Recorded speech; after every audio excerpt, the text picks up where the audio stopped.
अस्सलाम वालेकुम जी।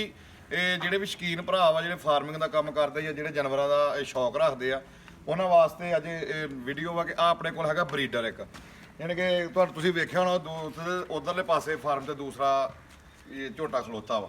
ਅੱਛਾ, ਇਹਨੂੰ ਹੁਣ ਇੱਧਰ ਬੰਨਿਆ ਵਾ, ਇਹ ਹੁਣ ਦੋਵੇਂ ਹੋ ਗਏ ਇੱਕੋ ਜਿੱਡੇ। ਤੇ ਇਹ ਬਰੀਡਰ ਜਿਹੜਾ ਵਾ ਮਾਸ਼ਾਅੱਲਾ ਬਹੁਤ ਨਸਲੀ ਹੈ, ਤੁਹਾਡੇ ਸਾਹਮਣੇ ਜਿਹੜੇ ਵੀ ਇਹ ਦੱਸਣ ਦੀ ਜ਼ਰੂਰਤ ਨਹੀਂ, ਜਿਹੜੇ ਬੰਦੇ ਰੱਖਦੇ ਉਹਨਾਂ ਨੂੰ ਪਤਾ ਹੀ ਆ।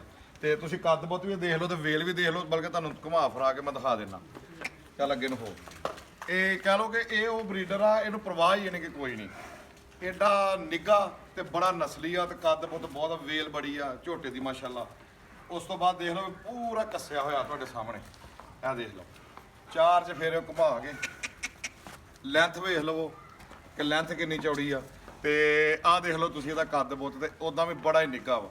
ਉਹ ਨਾ ਇੱਕ ਹੁਣ ਵੇਚ ਦੇਣਾ, ਯਾਨੀ ਕਿ ਸਾਡਾ ਇਰਾਦਾ ਬਣਿਆ ਇਹਨੂੰ ਦੇ ਦਈਏ, ਕਿਉਂਕਿ ਆਪਸ ਦੇ ਵਿੱਚ ਦੋਵੇਂ ਹੁਣ ਤੁਹਾਨੂੰ ਪਤਾ ਜਦੋਂ ਦੋ ਹੋਣ ਇੱਕ ਫਾਰਮ ਤੇ ਜਦੋਂ ਇਹਨਾਂ ਦੀ ਆਪਸ ਦੇ ਵਿੱਚ ਲੜਦੇ ਆ ਨਾ ਤੇ ਫਿਰ ਉਹ ਇੱਕ ਕਹਿ ਲਓ ਕਿ ਠੀਕ ਨਹੀਂ ਰਹਿੰਦੇ, ਤੇ ਇੱਕ ਹੀ ਅਸੀਂ ਹੁਣ ਰੱਖਣਾ। ਉਹ ਵੀ ਤੁਸੀਂ ਵੇਖਿਆ ਹੋਣਾ ਮਾਲ ਦੇ ਵਿੱਚ ਅਕਸਰ ਉਹ ਦੂਸਰੀ ਸਾਈਡ ਤੇ ਵੱਜਾ ਵਾ, ਤੇ ਇਹਨੂੰ ਹੁਣ ਵੇਚ ਦੇਣਾ ਵਾ। ਜਿਹੜਾ ਕੋਈ ਸ਼ੌਕੀਨ ਭਰਾ ਬਰੀਡਿੰਗ ਵਾਸਤੇ ਲੈਣਾ ਚਾਹੁੰਦਾ ਹੋਵੇ ਝੋਟਾ ਤੇ ਸਾਡੇ ਕੋਲ ਅਵੇਲੇਬਲ ਆ, ਔਰ ਚੰਗਾ ਨਸਲੀ ਝੋਟਾ ਅੱਲਾ ਦੇ ਹੁਕਮ ਨਾਲ, ਯਾਨੀ ਕਿ ਪੂੜੇ ਛੁੜੇ ਤੁਹਾਡੇ ਸਾਹਮਣੇ, ਵੇਲ ਤੁਹਾਡੇ ਸਾਹਮਣੇ, ਕੱਦ ਤੁਹਾਡੇ ਸਾਹਮਣੇ, ਸਿੰਘ ਤੁਹਾਡੇ ਸਾਹਮਣੇ।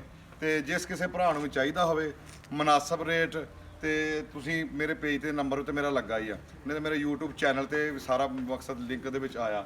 ਤੇ ਜਿਸ ਭਰਾ ਨੂੰ ਚਾਹੀਦਾ ਹੋਵੇ ਉਹ ਮੇਰੇ ਨਾਲ ਰਾਬਤਾ ਕਰ ਸਕਦਾ ਵਾ ਇਨਸ਼ਾਅੱਲਾ। ਜਿਹੜਾ ਬੰਦਾ ਖੜੇਗਾ, ਹਾਂ ਵੈਸੇ ਅੱਗੋਂ ਕੁਰਬਾਨੀ ਵੀ ਆਉਣ ਦੀ, ਮੂੰਹ ਦੇ ਵਿੱਚੋਂ ਚੌਗਾ ਵਾ, ਤੁਹਾਨੂੰ ਦੱਸ ਦਈਏ, ਦੱਸਣਾ ਜ਼ਰੂਰੀ ਆ, ਮੂੰਹ ਚੌਗਾ। ਜੇ ਕਿਸੇ ਨੇ ਕੁਰਬਾਨੀ ਲਿਖੜਨਾ ਹੋਵੇ ਤਾਂ, ਜੇ ਬਰੀਡਿੰਗ ਨਹੀਂ ਖੜਨਾ ਹੋਵੇ ਤੇ ਕਿਆ ਹੀ ਬਾਤ ਆ, ਯਾਨੀ ਕਿ ਮੱਝਾਂ ਦੇ ਵਿੱਚ ਰੱਖਣ ਵਾਲਾ ਸੰਡਾ ਵਾ ਜਿਹੜਾ ਗਾਂ ਨਸਲ ਵੀ ਚੰਗੀ ਬਣੂਗੀ।